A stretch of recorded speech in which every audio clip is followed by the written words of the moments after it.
जैसा कि आप सभी जानते हैं, आज के समय में संपूर्ण विश्व की जनसंख्या काफ़ी अधिक हो चुकी है। जितनी अधिक इस विश्व की जनसंख्या बढ़ चुकी है, उसकी वजह से बहुत से नुकसान इस प्रकृति को पहुंच रहा है। आज के समय में हर किसी व्यक्ति को अपने लिए बहुत सी सुविधाएं चाहिए होती हैं, जैसे कि घर, गाड़ी आदि जैसी चीज़ें।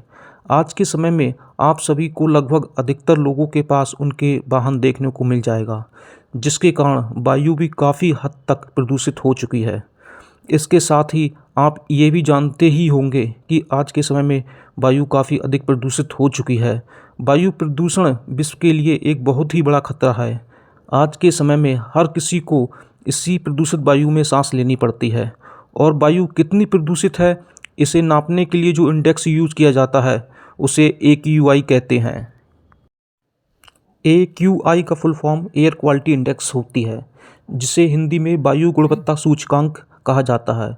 एयर क्वालिटी इंडेक्स हवा की गुणवत्ता को मापने का एक पैमाना है, जो हवा की क्वालिटी को मापने के लिए बनाए गए हैं। दरअसल ये एक नंबर होता है जिसके जरिए हवा में प्रदूषण के इंडेक्स का पता लगाया जाता है। जो हम सांस ले रहे हैं वो कितनी शुद्ध है। एयर क्वालिटी इंडेक्स को केंद्रीय प्रदूषण नियंत्रण बोर्ड, पर्यावरण, वन और जलवायु परिवर्तन मंत्रालय ने लॉन्च किया है। प्रदूषित हवा की गुणवत्ता को एक संख्या, नाम और रंग के आधार पर देखा और समझा जा सकता है। वायु की गुणवत्ता मापने के लिए विश्व में विभिन्न देश में एयर क्वालिटी इंडेक्स बनाए गए हैं।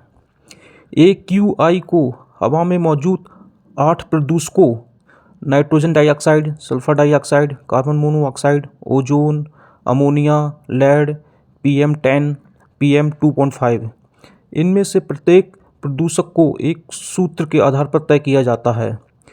ये इस बात पर निर्भर करता है कि इसका इंसान के जीवन पर किस प्रकार प्रभाव डालता है।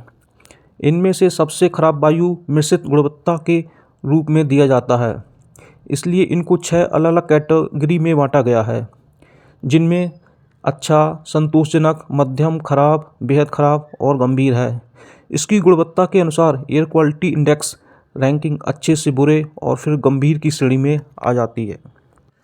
नाइट्रोजन डाइऑक्साइड, कार्बन मोनोऑक्साइड और सल्फर डाइऑक्साइड की मात्रा को वर्ल्ड हेल्थ ऑर्गेनाइजेशन द्वारा तय किए गए मापदंडों के अनुसार क्रमबद्ध किया गया है।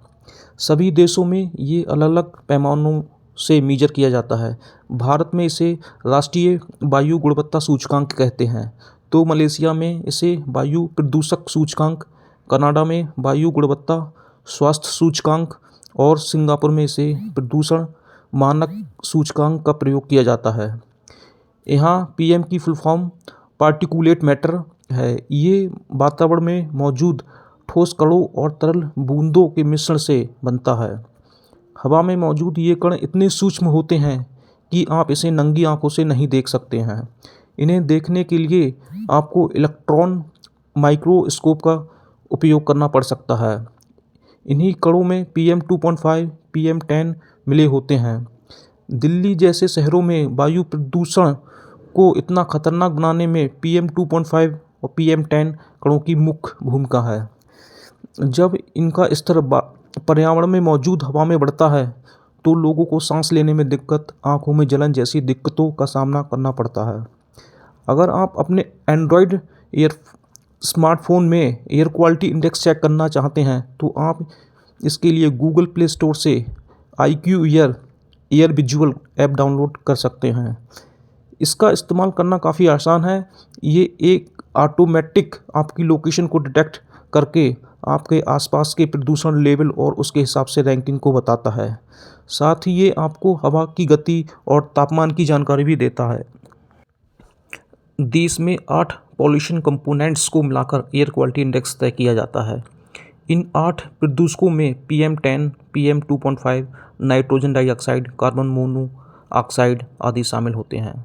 Air quality index category air quality index की गणना को 6 कैटेगरी में विभाजित किया गया है और ये प्रभावित हवा में 8 प्रदूषक कारक होते हैं।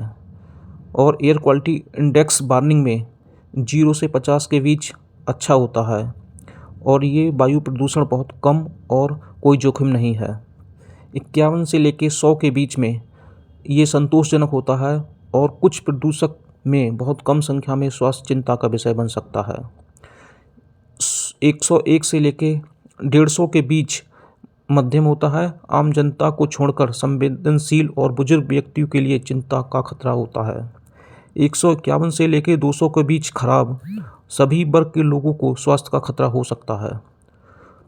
201 से लेके 300 के बीच बेहद खराब, पूरे इलाकों में स्वास्थ्य का अधिक खतरा रहता है।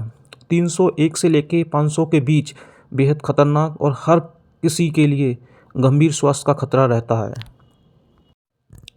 PM का अर्थ होता है पार्टिकुलेट मैटर, जो हवा के अंदर महीन कणों को मापता है। हवा में मौजूद कणों के आकार PM2.5 और PM10 होते हैं। PM का नंबर जितना कम होगा उतने ही वायु में मौजूद कण छोटे होंगे। PM2.5 PM10 की तुलना में स्वास्थ्य के लिए ज़्यादा खतरनाक है। दरअसल हवा को सांस लेने के लिए तभी सुरक्षित माना जाता है जब हवा में PM2.5 की मात्रा 60 और PM10 की मात्रा 100 हो। PM2.5 का अधिक उत्पादन तेल, गैसोलीन, डीजल, ईंधन या लकड़ी के जलाने से होता है। इनसे निकलने वाले धुआं में मौजूद कण काफ़ी छोटे आकार के होते हैं, जो सांस के साथ फेफड़ों में आसानी से खींचे जाते हैं, जिसके कारण अस्थमा, श्वसन संक्रमण, क्रोनिक ऑब्स्ट्रक्टिव पल्मोनरी डिजीज जैसी बीमारियां होने का खतरा बना रहता है। भारत ही नहीं बल्कि दुनिया के अधिकांश देश वायु प्रदूषण की बढ़ती समस्या से ग्रसित हैं। वायु प्रदूषण वैश्विक समाज के लिए एक प्रमुख चुनौती के रूप में उभरा है।